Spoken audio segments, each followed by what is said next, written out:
Ready to go? Yeah. Hello, everyone. My name is Mark Kageyama, and I'd like to welcome everyone here to Be Your Own Hero.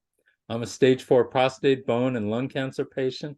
Been dealing with cancer since 2021. And despite my oncologist giving me essentially a death sentence back in 2021, guess what? I'm still here and doing well, and so happy and honored to be able to meet some incredible people, one of whom I have here with me today.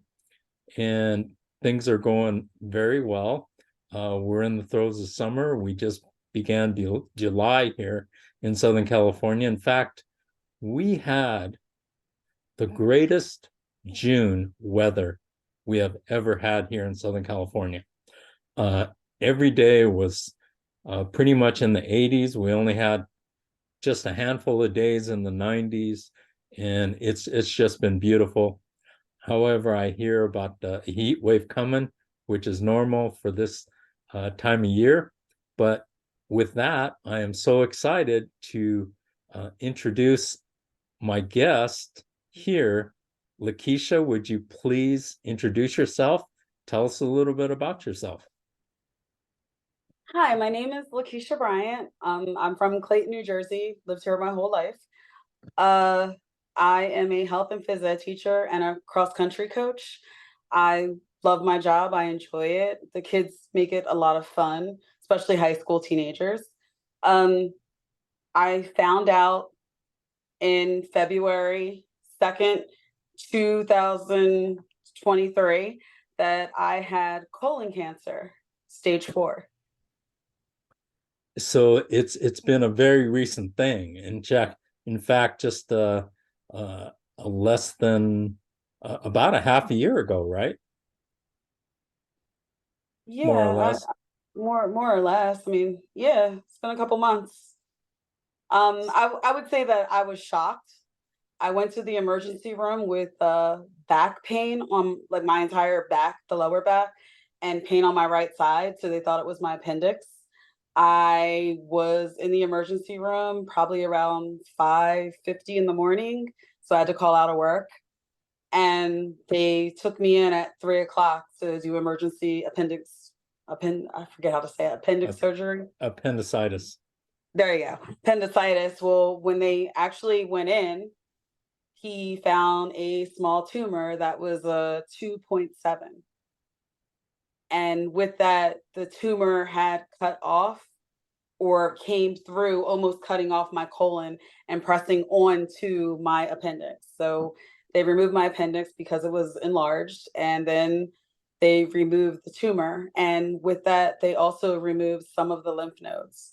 And that's how they were able to find out that 4 of the 13 lymph nodes removed tested positive. Of Wow. course, I didn't find this out until 2 weeks later because of all the lab testing and stuff. So I was in the hospital just thinking, I was great. I was going to go back to work.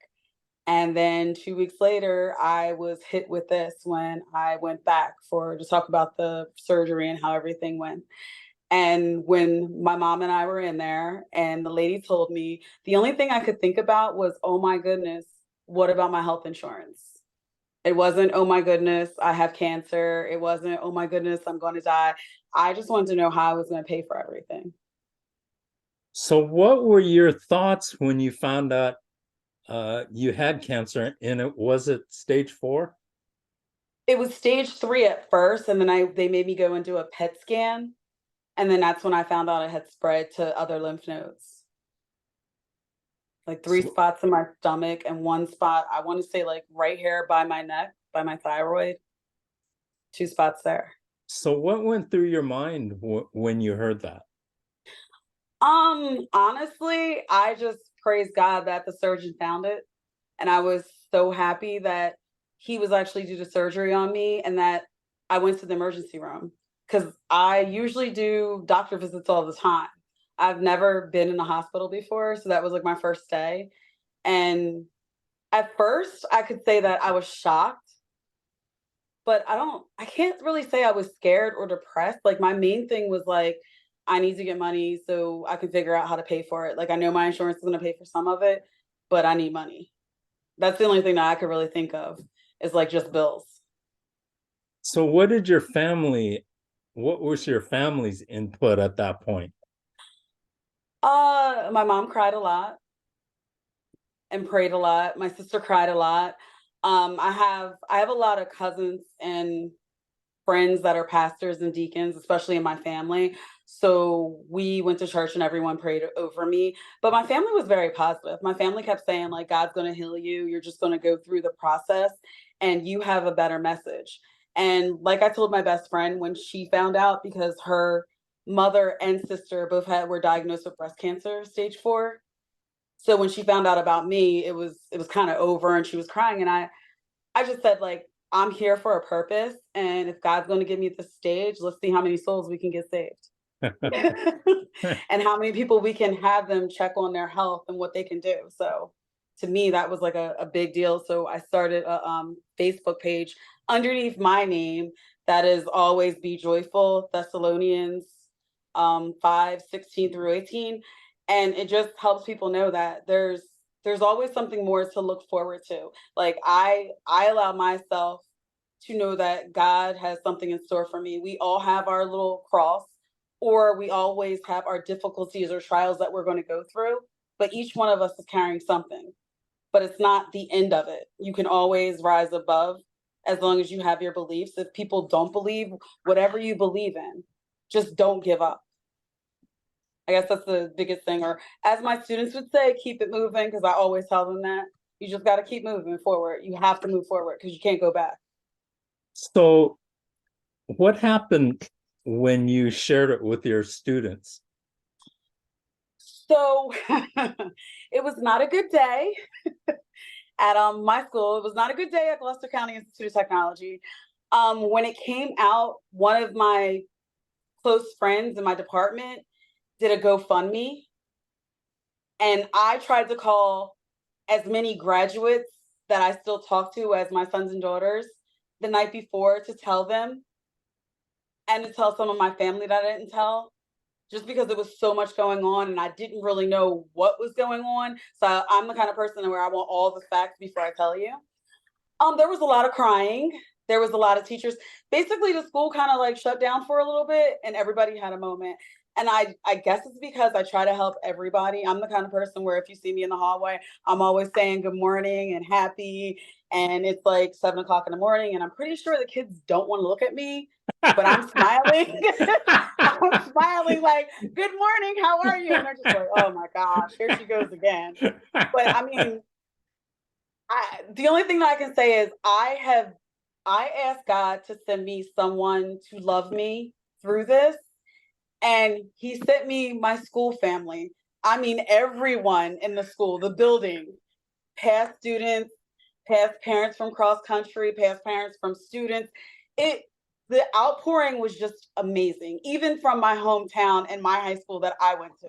So for me, it has been an amazing experience to see how much people appreciate what I did for them while I'm living, instead of, while I kicked the bucket, they're like, oh, she was this, she was that. It was kind of nice to just see all of that. I mean, I cried a lot going through the cards and the text messages, and I had food delivered to me and flowers.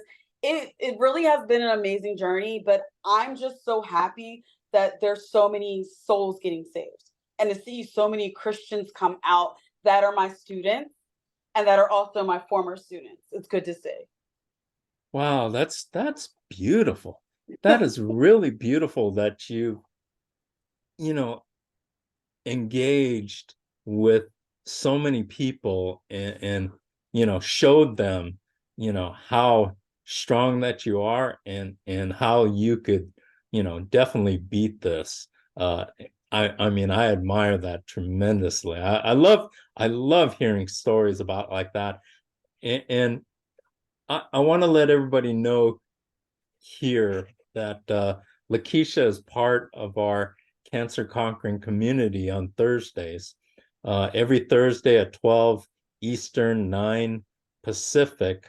And we come together and, we just share and we support each other and it's such a beautiful thing.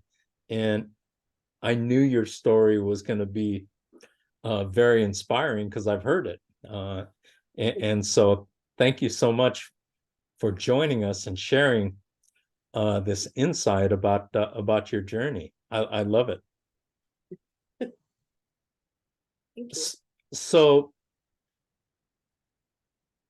a very important thing about your journey is your faith. How did your faith become so strong? Um, I guess you could say since childhood, like I grew up in the church and it's just always something that I held close to me. And when bad times would come, I would just sit down and pray and I would just have faith and believe and everything worked out. So for me, it's just always been there no matter what. I mean, I had a good childhood, but I didn't have the best childhood. So a lot of that came from that, a lot of praying and just knowing that he answers prayers. I've had students try to commit suicide. I've had one student that actually did, and he passed away. And I talk to his mom every day, and we pray every day, and we talk, and just try to show her love. And also, I have a student that almost attempted it, but I went and met her in the park, and we talked, got her a Bible, got her some daily devotions. And we just really just sat there. I just let her tell me everything that she needed to tell me. And we kind of went from there. And I mean, I don't try to throw religion on people, but for me, it's a very strong point in me. That's why I'm able to smile and be happy because I know that there's more to come. My story's not done. It's still being written. That's the way I've always looked at it. I mean, even when I joined the military, like my mom was like, I can't believe you're doing this, but it was after 9/11. Like, what are you supposed to do? So to me, I mean, why not? Jesus is love. So How long have you been a teacher? I've been a teacher for 18 years. I started in 2005 Wow. and I didn't want to be a teacher. Why is that? I just always wanted to be a cardiologist, but my family fell on hard times and I had to make a choice. So I just decided to become a teacher. I almost didn't though, because I failed the practice twice. And the third time I was like, I'm either going to do this or become a medic, active duty, full Air Force.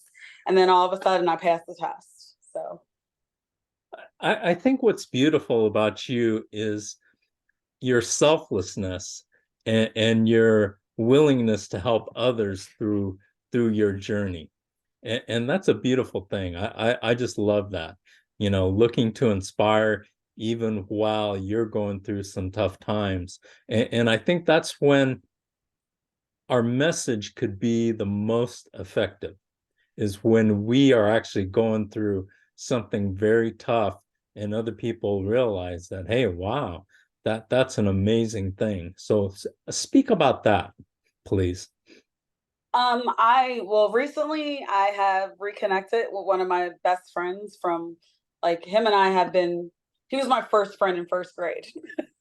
And a couple of my other friends. I mean, like my friends have been having hard times, people losing jobs, people being left to care for children that they weren't supposed to. And the only thing I can tell them is I can get through this, you can get through anything. And I was like, I guess knowing that you have a disease of any kind, it just changes your perspective. Instead of saying, oh, me, it's like, well, how can I give back? I've always been a giver, but now I'm just like, well, I'm not doing anything. So, like, do you need help? Like, what do you need help with? How can I help you? Do you want me to call you every day and tell you you're beautiful? You can do this, hang in there. And most of my days, I'm like literally sending quotes out on text messages like, good morning, how are you? How's your day? It just makes me feel better. Like, I may wake up some days and I don't feel the greatest, but when I do that for other people, it really makes me happy Let's knowing let's I'm helping. let's talk about that. Just what you talked about right there. You may not feel good that particular day, but if you're sending out good, all of a sudden, what happens? You You start start feeling saying, better. "Yeah, exactly, exactly."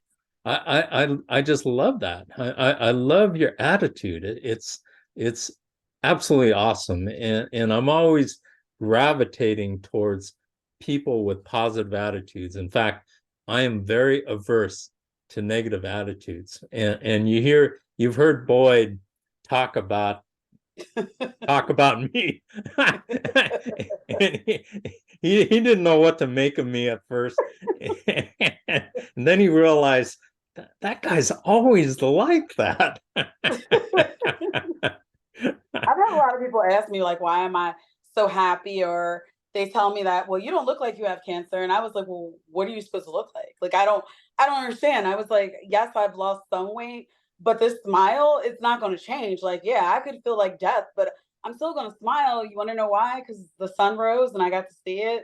The sun sets and I get to see it. And every morning I'm still waking up. That's enough reason to get up and smile. Absolutely. Absolutely. It's such an incredible blessing to be able to open your eyes every day and experience a new day. Wouldn't you agree? Yes, I totally agree. I mean, I was I was stuck in my room for 3 straight months because I was so weak Ooh. from cancer. And what was so amazing is when I finally was able to go downstairs, open that front door, walk outside, and see the sun and see the sky and see the trees for the first time in 3 months. And let me tell you, it literally changed my life, because I took it all for granted prior to cancer. And it was like, wake up and I wouldn't even notice these things that were right in front of me. But when you don't have the ability to walk outside and then you finally have that opportunity, and it was a blessing to walk outside, look at the sun, look at the sky, look at the trees, listen to the birds, and realize, wow, this is really, really amazing. And I had such a different appreciation of just something so simple as, being able to walk outside, because prior to that, I wasn't able to do that. And so I was so thankful at that time. So yeah, let's talk about that. Where do you derive your joy on a daily basis? I like outside. I like outside a lot. It's beautiful. I don't know. Like I guess it's because my morning devotions. Like I make sure that when I wake up, I pray, read my daily devotion, and then like I try to apply it to my life. Like every day I'm going to do this. And then I also have motivational quotes because I was big at writing them when I was in school. I write them up on the board. It's just something for teenagers to look at instead of like, you got to do push-ups, you got to go outside. It's just like, wow, this is something we could think about. So I would have to say like I give myself like sticky notes like the night before and I put them around my mirror in the bathroom for like the week. What is Just your something to what is your favorite quote? always be joyful. Because I mean, you be joyful through the sick, the bad, the difficult, the good times, but you always give praise no matter what. You never cease praying. Like that just has to be the best. And the other one is that what is it? Life is like waiting for the storm to pass. You gotta learn how to dance in the rain because life's not always going to be joyful. And I have that quote, I have it in my house. I have it in my office at the school. I'm a very quote person. I have a whole room of quotes. That's where I do like my yoga and I work out and stuff. But I am very much into life may throw you rocks sometimes or lemons. You just got to learn to squeeze those lemons and make the best lemonade you ever had in your life. That's the way I always look at things. Like it could be worse. Hasn't gotten there yet. So you just got to keep moving. That's awesome. True. That is absolutely awesome. So let's talk more about the support that you've gotten at your school and what it's meant to you. on a daily basis? So the cards came flooding in from students, from staff, from family members. They also threw me a badminton tournament in honor of my name. They got shirts made that says Miss Bryant, keep it moving. They had bracelets made from the soccer team. The field hockey girls got together and gave me a bag of like coloring books. And I really like, I'm a child at heart, so coloring is my thing. Anything outside, kickball, soccer, I'm ready to go. If we go to the beach, I kind of throw my shoes off and I run in the sand like a little kid.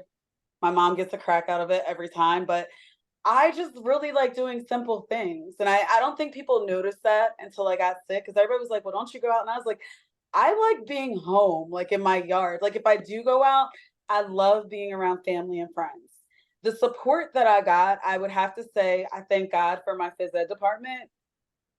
They have been amazing. I had 3 guys take over my classes with not even a word, just we got you. The support from the students made me cry when I went to the badminton fundraiser.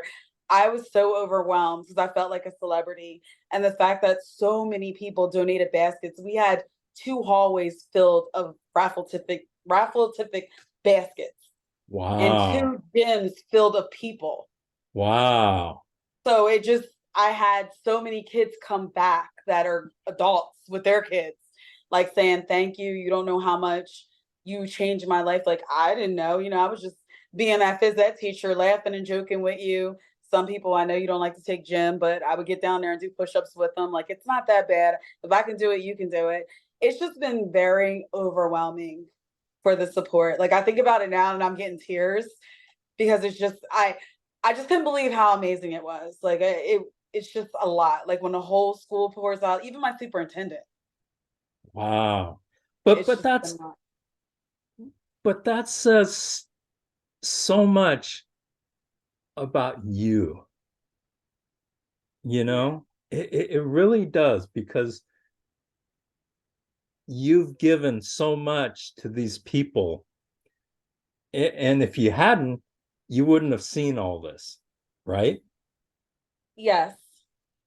So I mean that's got to mean so much um to you, in your time of need, that all these people were there for you, and that's beautiful. Absolutely beautiful. I love that. Absolutely love that. So I've cried a lot of tears. I've cried a lot of tears. I've sent a lot of thank you notes. I thanked everybody on the loudspeaker. Like we're allowed to write messages and they played it over intercom. I went to graduation because my seniors didn't think I was going to show up. So I like literally watched them graduate, especially one of the students. He wasn't my student, but I was a just driving instructor because I'm also a driving instructor. And he passed away his junior year last year. So he was supposed to graduate with the class this year. And to see his parents there, like it meant a lot. It meant a lot to see our school be a family. Because that's basically how our school is. Like if one person gets hurt, then we all get hurt. So wow, that's special. That is truly, truly special. And thanks for sharing that because I just love to hear that kind of thing. In this day and age, when you all you hear is so much negativity, to hear such beautiful, positive things, it just is heartwarming, and it makes you realize that there are good people out there, people with that are genuine, with really good intentions, with good hearts. And yeah, I just absolutely love that. thank you. I mean, it's like they didn't even have to like ask the kids to, like sell the bracelets. The bracelets were like gone in one day. I have 2 twin boys that live close to me. They offered to walk my pit bulls, so they come every day. Like even after they get off of work, and these are like soon to be. Well, I guess you could say they're juniors now. And I taught one of them and drove with him. So it's just like to see them and I can have a conversation with them, and for their mom to say it's okay because they love having you around. And I was like, I thank you because I always wanted twins with red hair. And she starts laughing and she was like, I need you to talk to them. And I was like, okay, I'll talk to them. It's just kind of nice to know that I have that relationship with parents, that I'm able to talk to their kids and inspire their kids. And that if they're doing something wrong, I kind of nudge them like, what did you do? Like, why is your mom mad at you? And they start laughing. They're like, she told you. And I'm like, yeah, she did. So like, what's going on? And then it was just like, well, and I was like, I know, but everybody's been a teenager before. Life gets hard. She's doing this for a reason. So it's kind of nice to have that relationship, not just with my students, but also with their parents. It's kind of good to have that relationship. What grade are your most of your kids? 9 through 12. Okay. That's a This year I had sophomores, 3 classes of sophomores and 1 class of seniors. wow, that is a really, really tough age too, generally. That Yeah. that is that is not easy. So my hat's off to you. So are you planning on going teaching in September? Yes, I am. As soon as he gives me the clear, I have done 8 rounds of chemo. I have 4 rounds left, and I have to get a PAP scan, but PET scan. As soon as I'm cleared, I'm going back to coaching cross country. I might can't do much. I might sit there for a little bit, but I really miss my routine. I am a routine person, and I just want to be home again. To me, my job was home because that's where I always was. I am going to calm down with working so much because now I really do appreciate life. Work used to be my thing that I did all the time, and not just at the school, but like driving because the kids would always sign up for me. I know that now and I need to take time for myself and actually enjoy life. So there's a lot of good things. Like I'm getting ready to go to Tennessee. I always wanted to go to Tennessee. I'm so excited to go to Nashville. That was what's the reason you're going to Tennessee? I know you mentioned it. So one of my former students, her name is Emily. She had a tough time in high school and just going through a lot. So it's about 5 or 6 of us that kind of took her in as a mom. And then like we have one that was like the guy dad at school. And she called me up and asked me for her 21st birthday. She's going to Tennessee. And she was like, I want you to be there. And I was like, me? Like, you want me to be there? Why? And she was like, we're going to have so much fun. And I was like, okay. I was like, I don't know what's in Tennessee, but I always want to go. And she said Nashville. I was like, oh, yeah. I was like, I'm so excited. And like, I asked her mom, I was like, are you sure? So it's myself, my best friend, which was one of her, my best friend works at, she's a counselor at our school for everyone in Gloucester County. Another male teacher that was like her dad and her mom we're going. Her mom and I though, we're flying on the airplane. Emily has a lot of anxiety, so she's not. They're driving, but I was like, I can't wait until you get there because I just think that's awesome for you to want to spend your 21st birthday with me. So That speaks volumes. So congratulations. I just love that story. I really do. it was a lot of So long talk. yeah, yes, yes. So why should somebody want to join our cancer conquering community if they're a cancer patient or a caregiver? What would you say to them? Because it's very uplifting. It's not just the normal, oh, we don't feel good. It's more of, yeah, we might not feel good, but it's more of we talk about life. And I think that's the best thing. We talk about life, we talk about love, the love that we have for each other, the love that we have for the group, the love that we have for anyone that's going through anything. And not only that, but it's uplifting, it's motivating. It motivates you to want to be there on Thursday. It motivates you to get through your week. So I mean, to me, it's just an amazing group. We have fun, we laugh, and there's a lot of information also given out during the fun and laughing, but everyone is very positive. And that's what I like about it. Like it's just like home. I, I couldn't have said it better. You know, we started it back in September of 2021. Katie Gaspari and myself, and it's just I always look at it this way. We come in as an individual, but when we get inside the room, we're a family. Oh, yes. And we all come together, and it's people that, there's people that come every week, and you develop a relationship with people, and you're concerned as to what's going on in their lives. And we've lost some members of our community, but that's the unfortunate part of cancer is we do lose some people, but the people that we have there are so close, and come together and support each other, that it's a beautiful thing. So I've just really enjoyed this time spending with you, Lakeisha. I love your insight. Uh, what is your final thought that you'd like to leave with our guests? I would tell them that for those that are actually battling, it's a battle every day, but you battle life every day with just living if you didn't have cancer. And for the caretakers, thank you.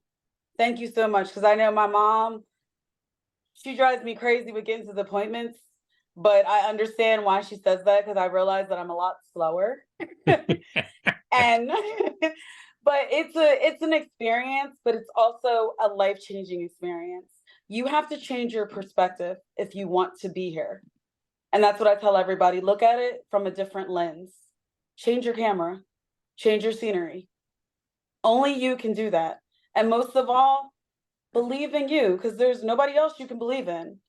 And if you have a stronger belief, like I do with God, God's always with me. I'm one of his children. He's going to always have his will. Whatever that is, let it be done. Wow. Fantastic. That's all I got to say. Absolutely fantastic.